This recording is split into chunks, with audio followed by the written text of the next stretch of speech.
요한복음에는 예수님이 행하신 7가지의 표적이 나온다고 했습니다. 7, 7은 완전수죠. 그리고 예수님은 하나님이 사람이 되어 이 땅에 오신 분입니다. 따라서 예수님이 이 땅에 오셔서 7가지 표적을 행하신 것에는 2가지 의미가 있다고 했습니다.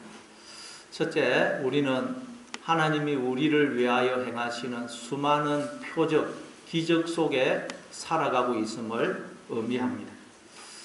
이 세상에 존재하는 것 중에 기적 아닌 것은 없습니다. 그리고 그 중에서도 가장 놀라운 기적, 우리 인간의 이성과 학문과 과학으로는 결코 이해할 수 없고 설명할 수 없는 기적 중의 기적, 신비 중의 신비는 바로 우리 인간입니다. 인간의 존재. 여러분, 이 세상에 생명이 태어나는 것, 그걸 우리 인간이 무엇으로 설명을 하겠어요? 기적이라고 밖에는 말할 수 없습니다. 우리는 하나님이 우리를 위하여 행하시는 수많은 기적들 속에 살고 있습니다. 예수님이 오셔서 표적을 행하신 것은 첫째, 우리에게 이걸 가르치고 있습니다. 그리고 둘째는 우리가 눈이 열려서 이걸 알게 되면 우리도 나와 함께 하시는 하나님의 능력과 권세로서 이런 표적을 행하는 자가 된다는 의미입니다. 하나님은 이제 우리를 손과 발과 입으로 삼아, 우리를 몸으로 삼아 기적을, 표적을 행하기를 원하십니다. 그래서 마가복음 16장에 보면 예수님이 이제 부활 성천하시면서 제자들에게 이런 말씀을 하시죠. 우리 마가복음 16장 17절 18절입니다. 같이 읽습니다. 시작. 믿는 자들에게는 이런 표적이 따르리니 그들이 내 이름으로 귀신을 쫓아내며 새 방언을 말하며 뱀을 집어올리며 무슨 독을 마실지라도 해를 받지 아니하며 병든 사람에게 손을 얹은 적 나으리라. 믿는 자들에게는 이런 표적이 따른다는 것. 즉 하나님의 자녀들은 이런 표적을 행하게 된다는 것. 귀신을 쫓아내고 새 방언을 말하고 뱀을 집어 올리고 무슨 독을 마실지라도 해를 받지 아니하고 병든 사람에게 하나님의 생명을 나누어 주어서 그들을 살려내게 된다는 것입니다. 이게 예수님이 이 땅에 오셔서 행하신 7가지 표적의 의미입니다. 그런데 이제 오늘 우리가 살펴보게 될 요한복음 11장에는 그 중에서 마지막 7번째 표적인 죽은 나사로를 예수님이 살리시는 표적이 나옵니다. 따라서 이 7번째 표적도 우리에게 뭘 가르치겠습니까? 2가지를 가르치겠죠. 첫째는 하나님이 끊임없이 우리를 살려내심으로, 즉 끊임없이 하나님이 우리에게 당신의 영을, 피를, 생명을 부어주심으로 우리가 이렇게 생명으로 존재하고 있음을 가리킵니다. 그래서 뒤에 예수님이 25절에 보면 나는 부활이요 생명이니 나를 믿는 자는 죽어도 살겠고 무릇 살아서 나를 믿는 자는 영원히 죽지 아니하리라, 그렇게 말씀하시죠. 예수님이 부활이시다, 하나님이 부활이시다는 말은 무슨 뜻이냐? 하나님이 계속해서 당신의 피를, 영을, 생명을 부어주심으로 우리를 이렇게 생명으로 존재케 하시는 분이라는 거예요. 창세기 2장 7절에 보면 하나님이 땅의 흙으로 사람을 지으시고 그 코에 생기를 불어넣으시니 사람이 생명이 되더라 그러죠. 거기서 불어넣다가 히브리어로 보면 미완료형이 쓰였다 그러죠. 미완료형이나 완료가 안 되고 계속 진행 중인 상태. 그러니까 하나님이 끊임없이 우리 모든 인간들에게 영을, 피를, 생명을 부어주시기 때문에 인간들이 이렇게 살아서 생명으로 존재하고 있다는 것입니다. 하나님이 단 한순간이라도 영을, 생명을 부어주지 않으면 우리 인간은 존재할 수가 없습니다. 그러나 하나님은 그러시는 법이 없다는 거예요. 끊임없이 우리에게 영을, 생명을 부어주신다는 거예요. 그래서 로마서 4장 17절에 보면 아브라함은 일생을 통해서 도대체 하나님이 어떤 분이신지를 알아갔는데 아브라함이 일생을 통해서 알게 된 하나님은 어떤 분이라 그럽니까? 로마서 4장 17절입니다. 같이 읽습니다. 시작. 기록된 바 내가 너를 많은 민족의 조상으로 세웠다 하신가 같으니 그가 믿은 바 하나님은 죽은 자를 살리시며 없는 것을 있는 것으로 부르시는 이시니라. 하나님은 어떤 분이냐. 아브라함은 하나님이 어떤 분인지 몰랐어요. 근데 일생을 통해서 하나님을 알아갔는데 하나님은 죽은 자를 살리시는 분이라는 거예요. 여기도 헬라어로 미완료가 쓰였어요. 하나님은 한 번 죽은 자를 살려내는 것은 그런 분이 아니고 계속해서 우리를 살려서 우리를 이렇게 생명으로 존재케 하시는 분이라는 거예요. 그게 예수님이 나는 부활이다 하고 하신 말씀을 의미해요. 그리고 없는 것을 있는 것으로 부르신 거예요. 이것도 한 번 불러내는 그걸 말하는 게 아니고 계속해서 없음이었던 우리를 있음으로 존재로 불러내심으로 우리가 이렇게 존재하게 하시는 하나님이라는 거예요. 하나님. 그러니까 하나님은 우리와 하나가 되어주심으로 우리로 하여금 당신의 그 생명과 존재에 참여케 하시는 분이다 라는 의미예요. 이게 나사로를 살리신 표적을 통해서 첫째 우리에게 말씀하고 있습니다.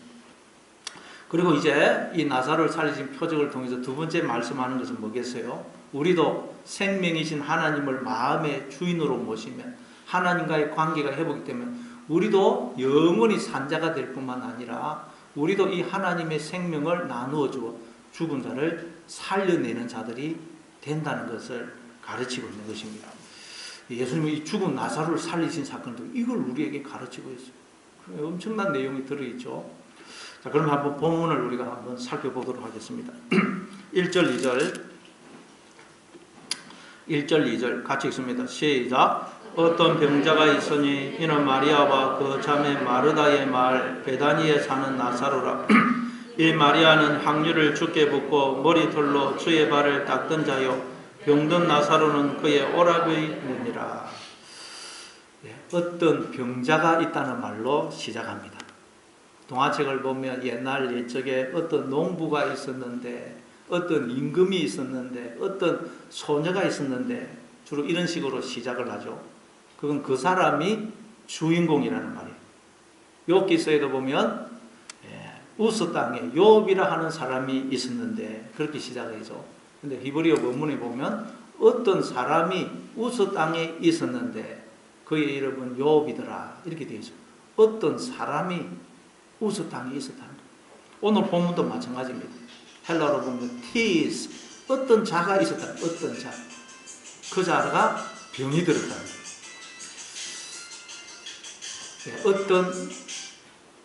어떤 한 사람을 소개합니다.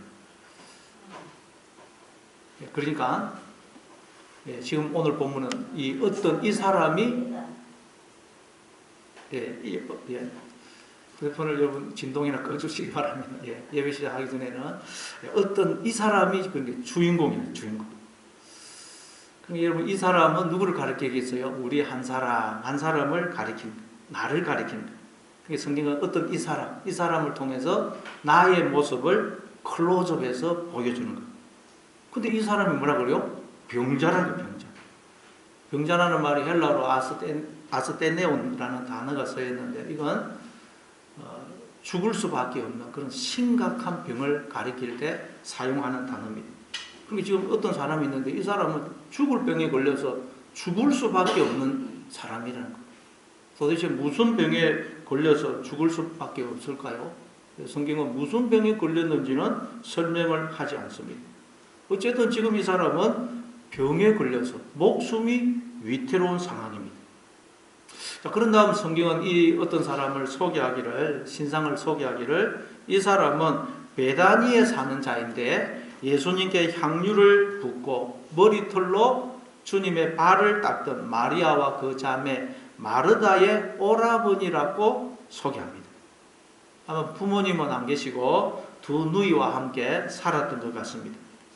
그리고 베다니에 살았다 그러는데 베다니는 아람어로 베이트 아나야라는 아람에서 나왔어요. 베이트는 집이고 아나야는 대추야자라는 뜻입니다. 그러니까 베이트 아나야는 대추야자의 집. 여러분 대추야자 열매 보셨죠?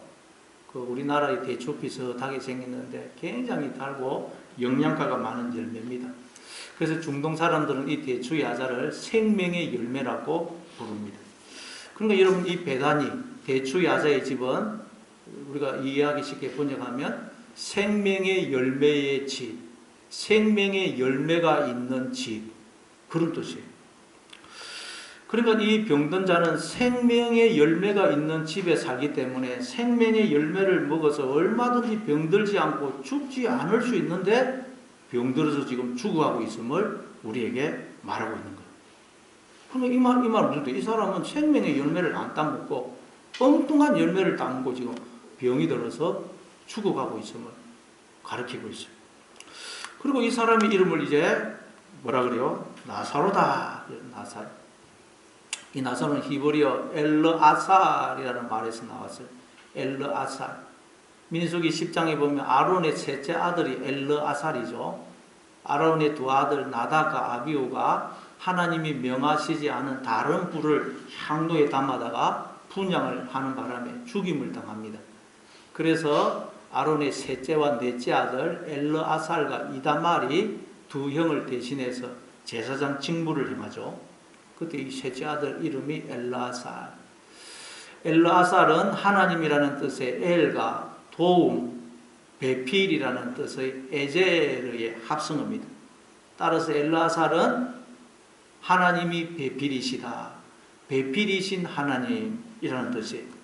하나님은 베필이시라는 거예요. 배우자 할 때 베필. 하나님은 배우자가 되신다는 거예요. 베필이 되신다는 거예요. 도대체 하나님이 누구의 배우자, 배필이 되신다는 말일까요? 우리의 배우자, 우리의 배필이세요. 하나님은 우리의 머리가 되시고 남편이 되시고 우리는 하나님의 몸이고 하나님의 신부라 그러죠. 따라서 하나님과 나는 서로가 서로에게 배필입니다. 배우자예요. 그래서 에베소서 1장 23절에 보니까 교회는 꼭 그의 몸이니 만물 안에서 만물을 충만하게 하시는 이의 충만함이니라 그러죠. 교회적 우리는 그리스도의 몸, 즉 하나님의 몸이고 하나님은 우리의 머리가 되신다는 거예요. 그래서 하나님은 우리의 머리가 되셔서 몸인 우리를 충만케 하시고 그리고 우리는 또 하나님의 몸인 우리를 충만케 하시는 하나님의 충만함이라는 거예요. 우리 인간은 여러분 원래부터 존재 자체가 오직 하나님에 의해서만 충만해질 수 있도록 그렇게 지음을 받았다는 거예요. 하나님이 떠나면 우리는 절대 충만해질 수가 없어요. 그런데 하나님도 이제 나를 배필로 삼아 몸으로 삼아 나를 통해서만 충만해지기로 하셨다는 거예요. 하나님과 나는 그런 관계라는 거예요. 서로가 서로에게 배필이에요. 배필. 그래서 성경은 또 우리를 설명하기를 하나님이 우리가 거하시는 처소가 되시고 우리가 또 하나님이 거하시는 집이라고 그러죠.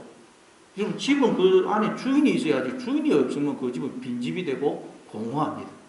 하나님이 우리 집이라는 거예요. 그럼 우리가 없으면 하나님도 공허해지고 또 우리는 하나님이 거하시는 집이기 때문에 우리 안에 하나님이 안 계시면 우리도 공허한 집, 빈집, 공허해집니다. 하나님과 우리는 이런 관계라는 겁니다. 따라서 우리가 다 배단이 생명의 열매가 있는 집 안에 살고 있는 우리가 다 배단위에 살고 있어요. 하나님 품속에 있는 것입니다. 하나님 나라 안에 지금 들어와 있는 거예요. 따라서 이 병든 자가 배단위, 즉 생명의 열매가 있는 집에 살고 있고 이름이 나사로인 것을 볼 때 이 자가 왜 병들어서 죽어가고 있다는 거 우리가 추측을 할 수가 있겠어요?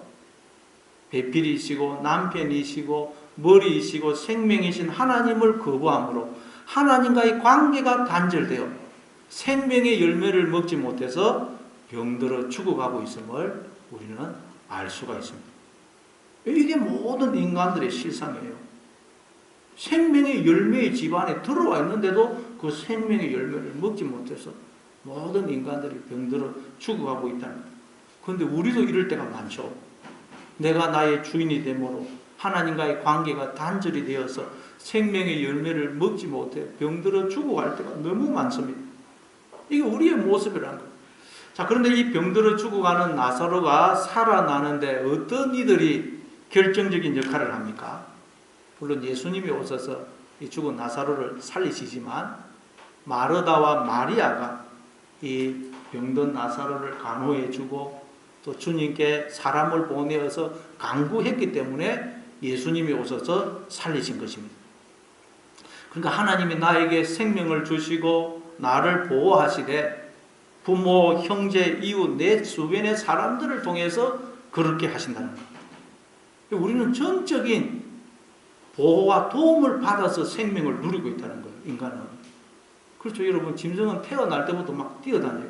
근데 아기는, 우리 인간은 태어나면 자기 머리조차 가누지 못합니다. 그렇죠. 전적인 보호와 도움을 받아야 돼요. 살아갈 때도 마찬가지입니다. 죽을 때도 인간은 자기 스스로를 장례를 치르지 못합니다. 그러니까 인간은 태어나서 죽을 때까지 끊임없이 누군가의 보호와 도움을 받는 것입니다. 자연 만물의 도움과 보호를 받을 뿐만 아니라 수많은 사람들의 도움과 보호를 받기 때문에 우리가 이렇게 생명을 누리고 살고 있는 것입니다. 안 그러면 살 수가 없습니다. 그래서 시편 121편에 보니까 시인은 내가 산을 향하여 눈을 들리라. 나의 도움이 어디서 올꼬? 나의 도움이 천지를 지으신 여호와에게서로다. 그러죠. 인생을 살아보니까 나는 전적인 도움과 보호를 받고 살고 있어요. 자연 만물의 도움과 보호를 받을 뿐만 아니라 내 주변의 수많은 사람들의 도움과 보호를 받고 내가 살고 있어요. 그래서 아니 도대체 누가 이 모든 것을 동원해서 나를 이렇게 도우시고 보호하시는가 하고 봤더니 바로 천지를 지으신 하나님이 이 자연 만물과 내 주변의 수많은 사람들을 동원하여 나에게 생명을 주시고 또한 나를 도우시고 보호하심으로 나로 풍성한 생명을 누리게 하고 계시더란 거예요. 그렇죠, 여러분. 우리는 5분만 숨을 안 쉬면 죽습니다. 5분만. 근데 이 귀한 공기를 하나님 공짜로 준비해가지고 계속 우리에게 공급하시는 거예요. 자연 만물을 통해서 햇볕을 비추시고 비를 내려주시고 결실을 하게 주시고 끊임없이 지구와 자전과 공전을 하게 하시고 이 모든 자연 만물을 우리는 상상도 못하는 방법으로 세밀하게 섭리하고 붙들어주고 계시고 그리고 수많은 사람들을 동원해서 나를 도우시고 보호하고 계십니다. 여러분, 우리는 내 힘과 능력으로 사는 게 아닙니다. 이걸 우리는 기억해야 됩니다. 그래서 이 나사로도 병에 걸려서 죽어가고 있기 때문에 마르다와 마리아가 간호를 해주지 않으면, 보호를 해주고 도와주지 않으면 살 수가 없어요. 그리고 주님께 간구하지 않으면 살아날 수가 없습니다. 그래서 여러분, 이 나사로를 다 클로즈업 하는데 이 나사로가 주인공인데 요한복음 11장에 보면 나사로는 아무 말도 하지를 않아요. 나사로가 한 말은 한마디도 없어요. 왜? 그저 미안하고 죄송스럽고 고맙고 항송해서 할 말이 없는 할 말이. 이게 우리 예수 믿는 사람의 모습이어야 됩니다. 하나님은 나사로의 모습을 클로즈업 하셔서 우리가 어떻게 생명을 누리며 살고 있는지를 보여주시는 거예요. 보니까 우리는 전적인 도움과 보호를 받으면서 살고 있더란 거예요. 내 힘과 능력으로 사는 것이 아니더란 거예요. 따라서 우리는 하나님 앞에서 뿐만 아니라 부모, 형제, 자녀, 남편, 아내, 이웃, 친구 같은 교우 앞에서 그저 미안하고 죄송스럽고 그리고 고맙고 감사해서 황송해서 입을 다물어야 됩니다. 입을. 그저 죄송합니다. 고맙습니다. 이 말밖에는 할 말이 없어야 돼요. 그래서 나사로는 아무 말이 없어요. 아내에게도 저희 아내가 되어주셔서 감사합니다. 그런데 제가 잘못해서 죄송합니다. 자녀에게도 나의 자녀가 되어주어서 고맙고 감사하다. 그런데 내가 부족한 아빠라서 미안하다. 부모님에게도 저의 부모님이 되어 저를 키워주셔서 감사합니다. 그런데 제가 좋은 자녀가 못 되어서 죄송합니다. 같은 교우끼리도 천성을 향해 가는 나그네 길, 순례의 길에 동행자가 되어주셔서 감사합니다. 근데 제가 부족해서 심려를 끼쳐들어 죄송합니다. 이 말밖에는 할 말이 없어야 돼요. 그래서 주인공이 나사로인데 나사로는 아무 말이 없는 거예요. 그냥. 전적인 도움과 보호로 살고 있거든요. 그러니 여러분도 늘 고맙습니다. 죄송합니다. 이 말밖에는 할 말이 없는 여러분 되시기를 바랍니다. 그리고 우리 또 한번 3절을 읽어보겠습니다. 3절 같이 있습니다. 시작.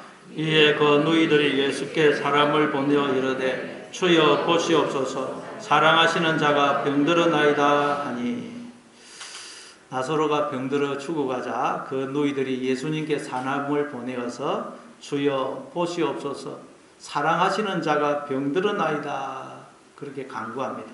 여기서 사랑하시는 자란 예수님이 사랑하시는 자라는 뜻이에요. 예수님이 사랑하시는 자.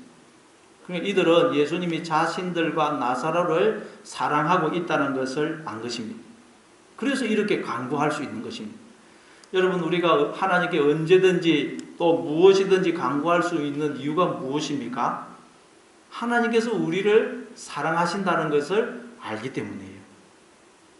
그러면 이들은 도대체 어떻게 해가지고 예수님이 자신들을 사랑한다는 걸 알게 되었을까요? 우리는 어떻게 해가지고 하나님이 나를 사랑하신다는 것을 알 수가 있죠? 뭘로 알 수가 있을까요? 하나님이 나를 사랑하신다는 걸 우리 뭘로 알 수 있을까요? 에베소서 5장 25절입니다. 에베소서 5장 25절 같이 읽습니다. 시작. 남편들아 아내 사랑하기를 그리스도께서 교회를 사랑하시고 그 교회를 위하여 자신을 주신같이 하라. 남편들은 아내를 어떻게 사랑해야 되느냐? 그리스도께서, 즉 하나님께서 교회인 우리를 사랑하셔서 우리에게 자신을 주셔서 우리로 하여금 하나님의 모든 생명과 복에 참여케 해주신 것처럼 사랑하라는 거예요. 그러니까 하나님이 나를 사랑하신다는 걸 우리는 어떻게 알 수 있습니까? 하나님이 당신의 생명을 나에게 주셔서 나에게 생명이 주어져 있는 것, 내가 하나님의 생명과 복에 참여하고 있는 것, 이걸 통해서 우리는 하나님이 나를 사랑하신다는 것을 알 수가 있다는 거예요. 다시 말해 내가 생명으로 존재한다는 말은 하나님으로부터 당신의 생명을 전부를 주시는 사랑을 받고 있다는 말이에요. 그런데도 우리가 하나님의 이 사랑을 깨닫지 못하니까 하나님의 사람이 되어 이 땅에 오셔서 십자가에 달려 죽으시는 것을 통해서 하나님의 이 사랑을 우리에게 알려주신 거예요. 그게 로마서 5장 8절이죠. 로마서 5장 8절 같이 읽습니다. 시작. 우리가 아직 죄인 되었을 때 그리스도께서 우리를 위하여 죽으심으로 하나님께서 우리에 대한 자기의 사랑을 확정하셨느니라.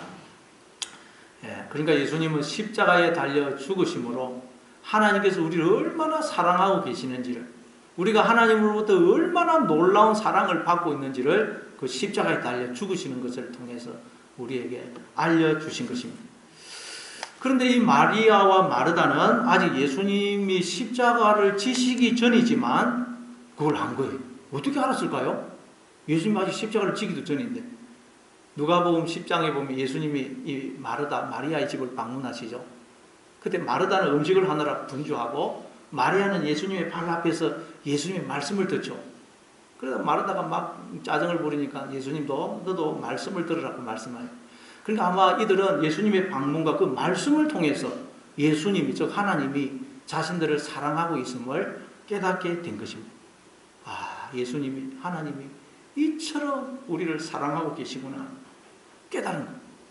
그럼 여러분, 우리는 어떤 자들이라고요?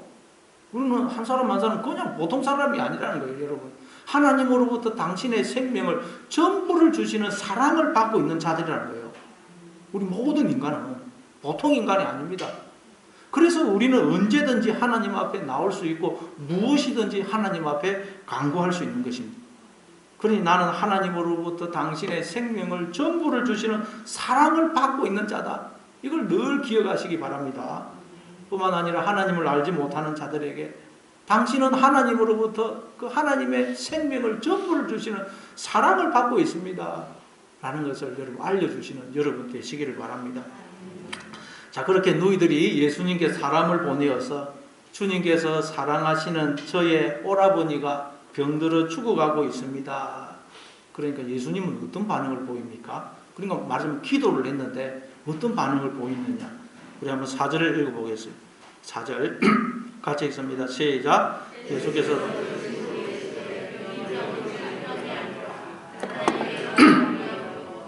하나님의 아들이 이로 말미암아 영광을 받게 하려 함이라.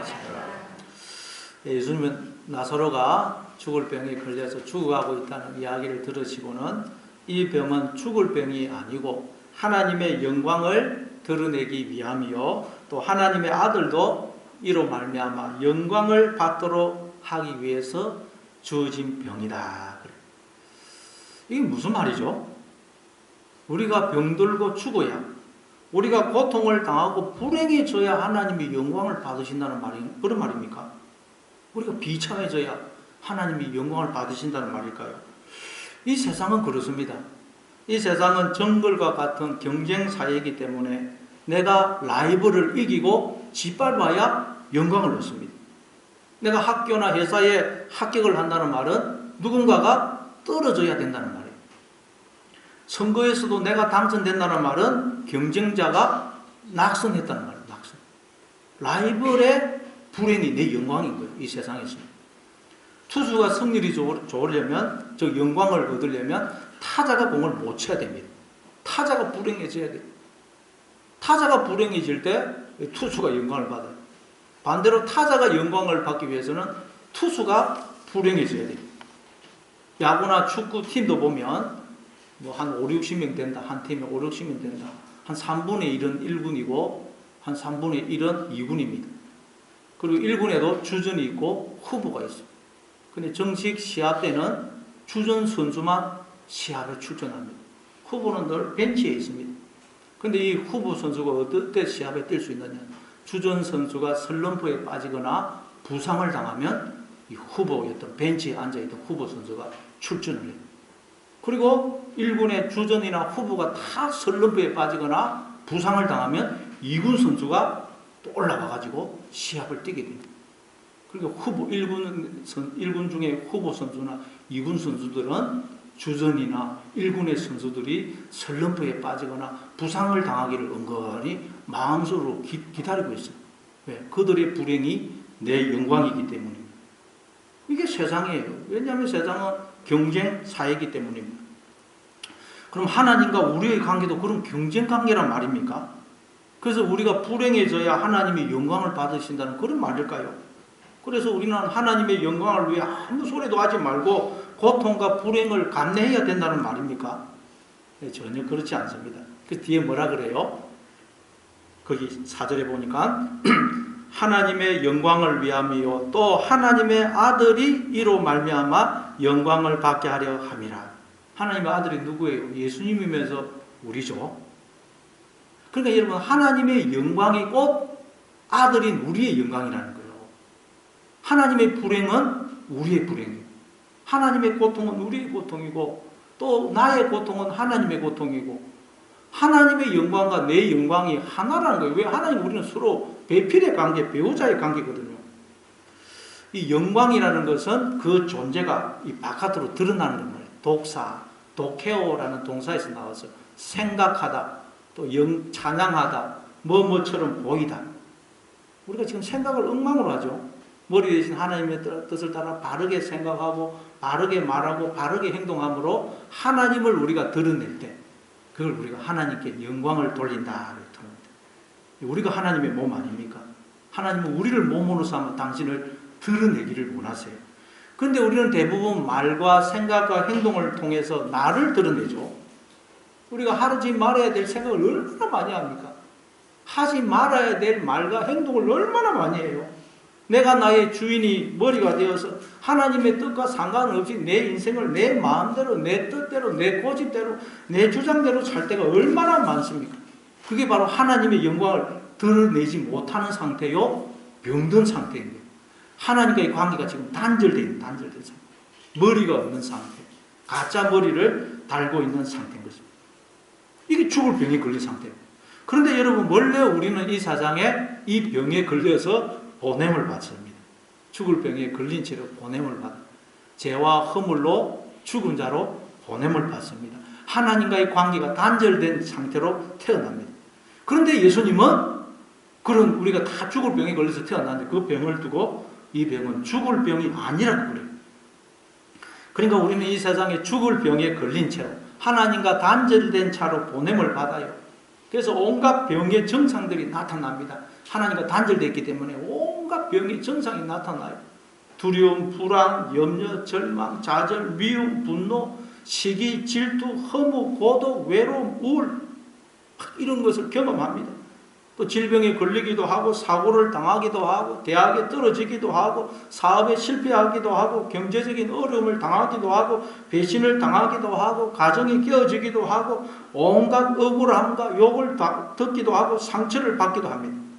그런데 그 모든 것은 우리를 망하게 하기 위해서가 아니고 우리를 죽게 하기 위해서가 아니고 하나님과 우리가 바른 관계를 맺어 하나님의 영광을 드러내고 그래서 우리도 하나님의 영광에 참여하도록 하기 위해서 주어진 것들이라는 거예요. 그 모든 것은 우리를 복의 자리, 영광의 자리에 세우기 위한 목적으로 주어지는 것들이라는 거예요. 다시 말해 우리에게 주어진 고난, 아픔, 질병, 사고, 실패하려는 무엇을 목적으로 주어진다고요? 우리의 영광과 복을 위해서, 이 목적을 위해서 모든 것이 주어진다는 거예요. 우리가 나중에 죽는 육체적 죽음도 그래서 여러분 영원한 천국에서의 삶을 위해서 그 목적을 위해서 주어지는 거예요. 이 세상에서 우리가 잠시 겪는 이별의 슬픔도 영원한 만남을 위해서 주어지는 거예요. 그러니까 여러분 우리가 이 땅에서 인생을 살아가면서 겪는 그 어떤 것도 우리에게 손해가 되는 건 아무것도 없다는 말씀이에요.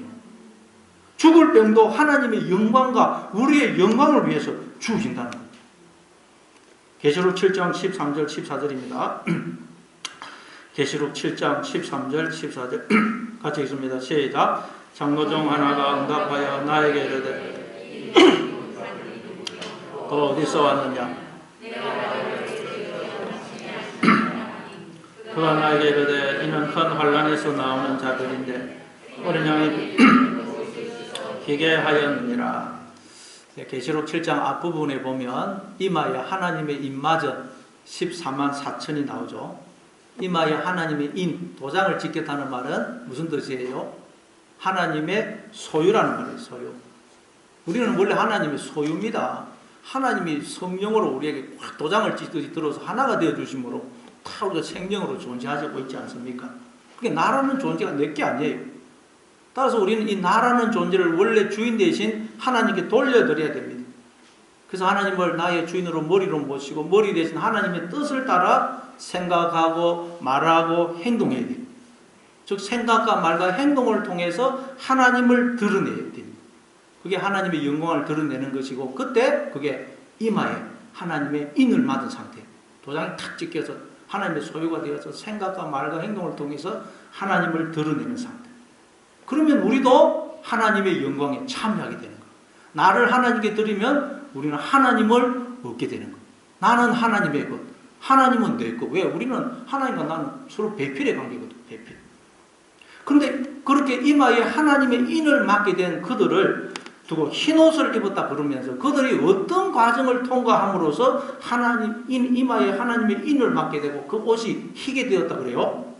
큰 환난에서 나오는 자들인데 큰 환난을 통과하면서 그들은 이마에 하나님의 인, 도장이 찍히게 되더라는 거예요.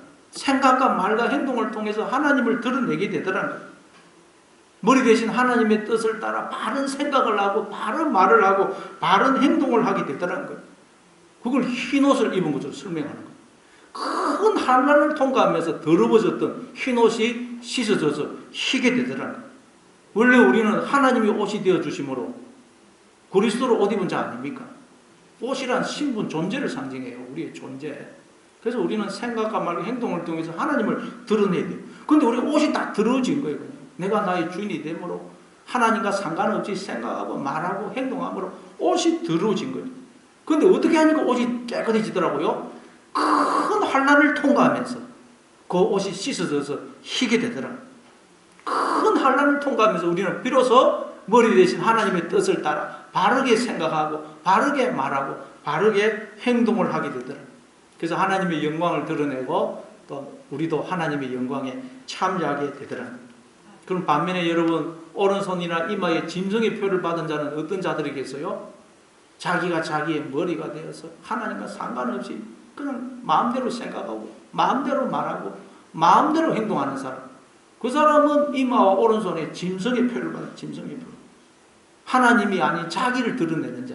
근데 그 이마와 손에 짐승의 표를 받은 자들이 큰 환난을 통과하면서 그 이마에 하나님의 도장 받은 자로 바뀌더라고요. 옷이 더러워진 자들이 옷이 깨끗하지 씻어져서 희게 되더라고요. 환난을 통과하면서 환난을. 그래서 여러분 그러니 고난이 환난이 나를 이마에 하나님의 입맞은 자로 만든다. 고난과 환난이 내가 입고 있는 이 더러운 옷을 깨끗이 씻어서 희게 만든다. 그래서 하나님이 나를 사랑하셔서 이 고난을 주셨다 하는 것을 기억하셔서 고난과 환난 속에서도 감사하는 여러분 되시기를 바랍니다. 자, 그리고 오늘 5절 6절 한번 읽어보시죠. 5절 6절 5절 6절 같이 읽습니다. 시작. 예수께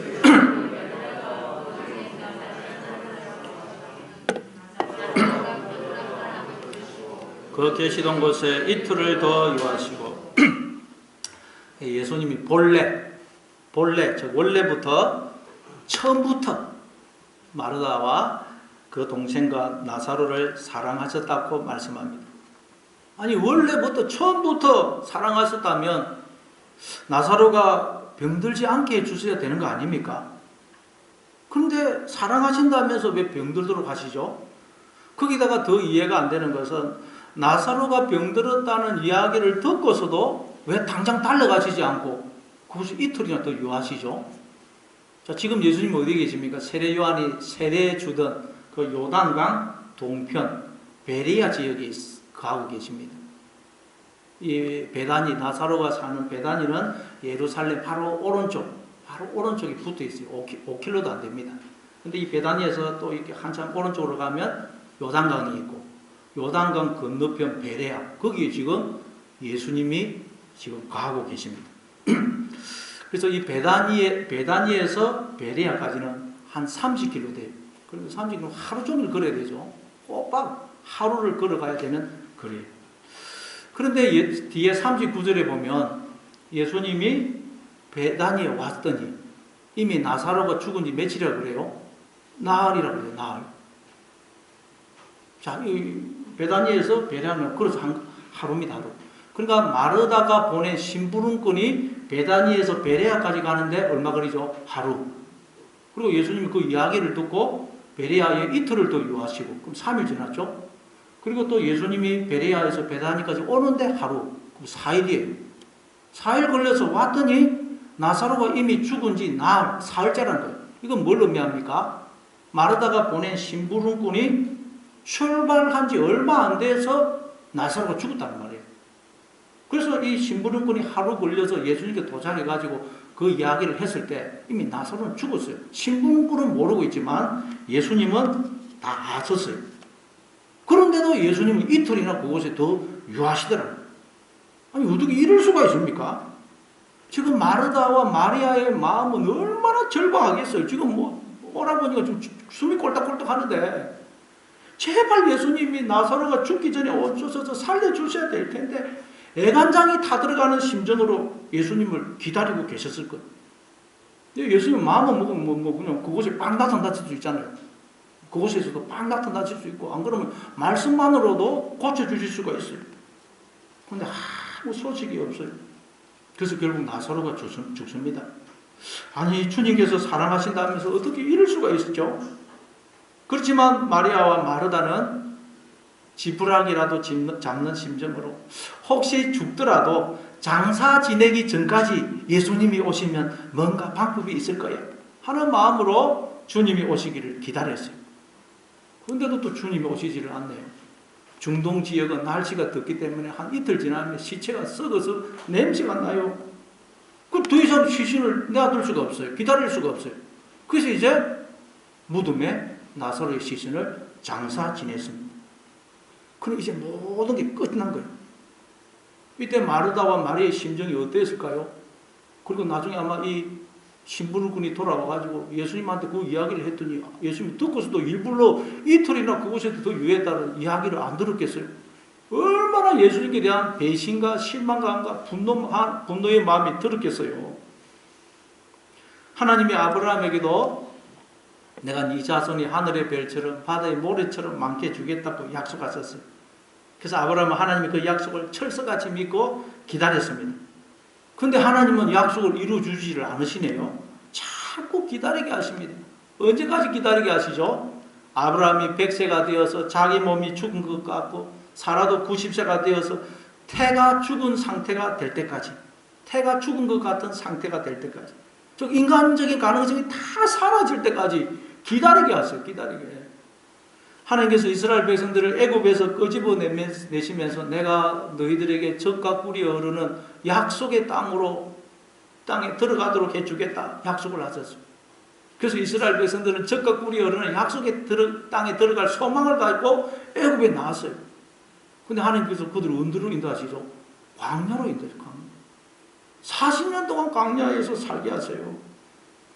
하나님께서 요셉을 향한 하나님의 꿈과 계획을 말씀해 주셨어요.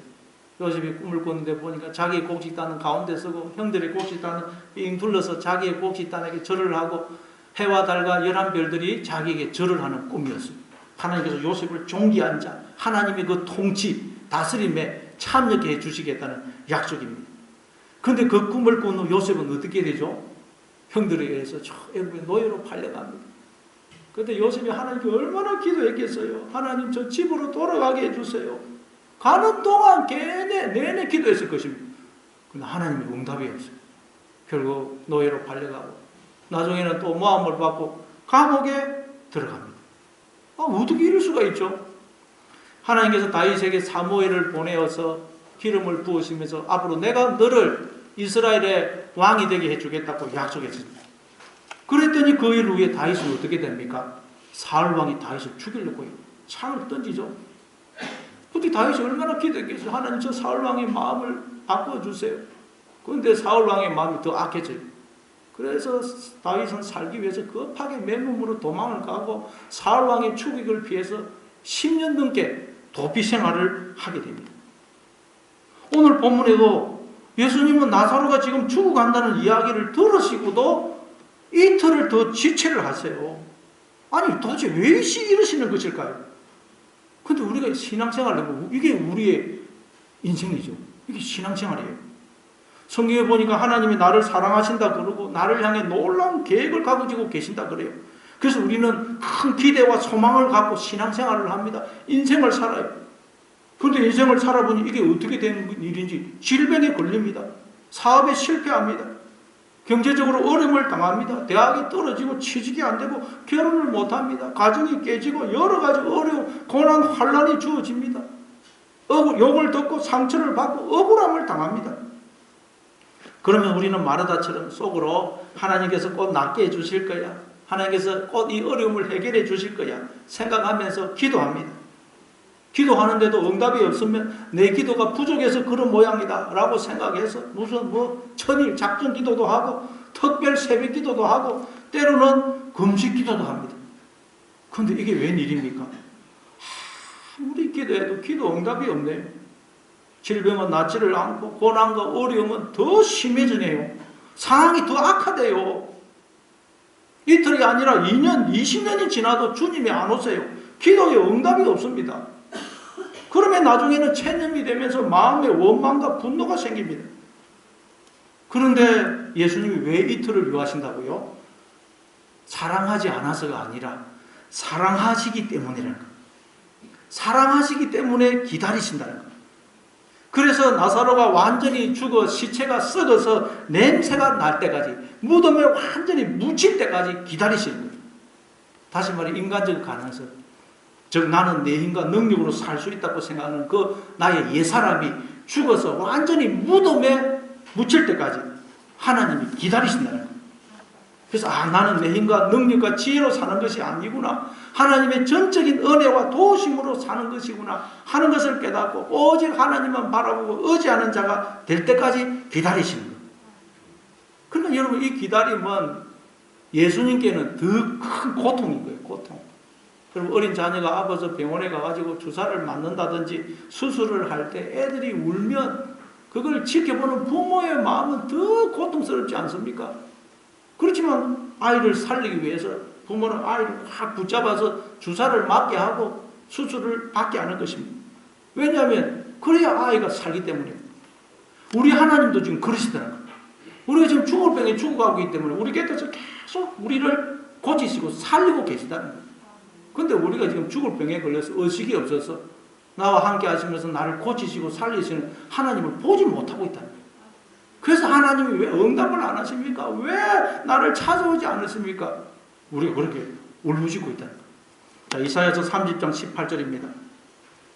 이사야서 30장 18절 같이 읽습니다. 시작. 그러나 여호와께서 기다리시면 이는 너에게 은혜를 베풀려 하시며 일어나시리니 이는 너희를 긍휼히 여기려 하심이라. 대저 여호와는 정의의 하나님이시라. 그를 기다리는 자마다 복이 있도다. 하나님께서 기다리신다 그러죠. 이틀을 더 요하시는 거예요. 왜 기다리시죠? 죽을 병에 걸려 죽어가고 있는 우리를 고치고 살려서 우리가 눈이 깨어나기를 기다리시는 거예요. 깨어나기를. 우리 의식이 없어서 나와 함께 하시는 하나님을 지금 보지 못해서 하나님 왜 기도를 들어주지 않으십니까? 왜 나와 함께 하시지 않으십니까? 그러고 있는 거예요. 하나님이 지금 기다리고 계시는 거예요. 나의 눈이 열리기를. 내가 주인이고 머리인 그 나는 죽고 하나님이 나의 주인이고 머리인 나로 거듭날 때까지 우리를 고치시고 살리시면서 우리 곁에서 나를 기다리고 계신다는 거예요. 예수님이 십자가에 달려 엘리 엘리 라마 사박다니 나의 하나님 어찌하여 나를 버리시나이까 울부짖을 때도 하나님이 침묵하시죠. 하나님이 응답을 안 하시는 것 같아요. 겉으로 보니까. 그래서 결국 예수님은 죽어서 무덤에 묻힙니다. 얼마 동안요? 우리가 보통 요일로 치면 3일이지만 금요일 오후에 죽어서 주일날 보았으니까 기간으로 따지면 이틀입니다. 하나님이 이틀을 더 지체를 하시는 거예요. 예수님이 기도하고 부르짖는데도 왜 나를 버리냐 부르짖는데도 하나님이 이틀을 더 지체하시고 무덤에 묻히실 때까지 내버려 두시더라고요. 그러니까 예수님이 무덤에서 살아나시죠. 살아나시죠. 그러니까 여러분 하나님은 늘 우리 곁에 계세요. 나와 함께 하십니다. 그런데 우리가 하나님을 떠나 하나님과의 관계가 단절되어 죽을 병에 걸려 죽어가고 있기 때문에 우리를 옆에서 고치고 살리고 계시는 거예요. 근데 우리가 의식이 없어서 나와 함께 하시는 하나님을 보지 못해서 왜 내 기도를 들어주지 않으십니까? 왜 나와 함께 하시지 않습니까? 우리가 그렇게 울부짖고 있는 거예요. 울부짖고. 그래서 하나님은 우리가 살아나기를 깨어나기를 우리 곁에서 기다리고 계신다는 거예요. 그래서 여호와께서 기다리시나니 이는 너희에게 은혜를 베풀려 하심이요 일어나시리니 이는 너희를 긍휼히 여기려 하심이라. 왜냐하면 여호와는 정의의 하나님이시라. 이 말은 하나님은 우리를 고치시고 살리시는 분이라는 거예요. 하나님은 부활이시고 생명이시라는 분이라는 거예요. 우리를 늘 살려내시고 우리를 존재케 하시는 분, 우리로 풍성한 생명을 누리게 하시는 분이라는 거예요. 그래서 계속 우리를 지금 고치시고 살리고 계시다는 우리 곁에서. 그러나 우리가 지금 의식이 없어서 그 하나님을 못 보고 있다는 거예요. 그래서 그를 기다리는 자마다 복이 있도다, 복이 있도다 그래요. 그럼 여러분 기도해도 응답이 안 되고 하나님이 나와 함께하지 않는 것처럼 느껴질지라도 하나님이 지금 나와 함께 하시면서 나를 고치고 살리고 계신다.